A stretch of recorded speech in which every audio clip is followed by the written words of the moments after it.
Let's look at some of the facts relating to the record price increases in silver and gold. First, we need to understand that the Federal Reserve is the primary party responsible for the current price increases in gold and silver. Beginning with the savings and loan crisis in 1990, each engineered crisis is growing in intensity and carnage. First, there was the internet bubble crash, and then the real estate bubble meltdown. And now we are at the footsteps of an unprecedented acceleration of price increases in food and energy. In 2007, commodity prices soared when there was actually a slowdown in the global economy. There was no reason for commodity prices to go ballistic at that time, except for Federal Reserve intervention. The price of oil went from $78 to $147. High gas prices actually burdened the average U.S. consumer with an additional tax of $500 billion. That $500 billion hidden tax was one of many reasons we are in the current great non-recession. On CNBC, they often point to the dollar index and state that a weaker dollar is good for the export economy. Currently, the US dollar index looks bad, but it actually means nothing because it is being compared to other worldwide fiat currencies undergoing massive debasement. Worldwide central banks seem to be in a currency death dance, racing each other to the bottom in the name of international competitiveness. Gold and silver is the only way to test the strength of our currency.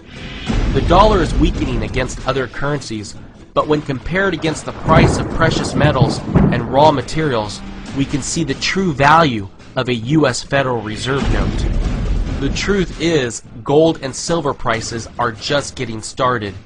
If you pay attention, the public is selling, not buying gold. I got $583. All I did was look through my drawer full of jewelry I never wear. Turn your unwanted or broken jewelry, gold, silver, platinum, rings, chains, and bracelets into cold hard cash from cashforgold.com. I had no idea my gold jewelry was worth so much money. What happened during the internet bubble? The average Joe was piling into tech stocks, and many individuals were giving up their jobs so they could day trade full time. And we all know what transpired during the last death throes of the real estate bubble. People were buying at the peak 3, 4, 5, 10 homes and flipping every which way to make as little as $20,000. The common Joe buys into manias. When all your neighbors are hoarding and trading gold and telling you real estate is a waste of time and money, it may be the time to look at diversifying some of your investments out of gold and silver. What I personally see is 10 years of real estate stagnation and depreciation, and at the same time, 10 years of gold and silver appreciation.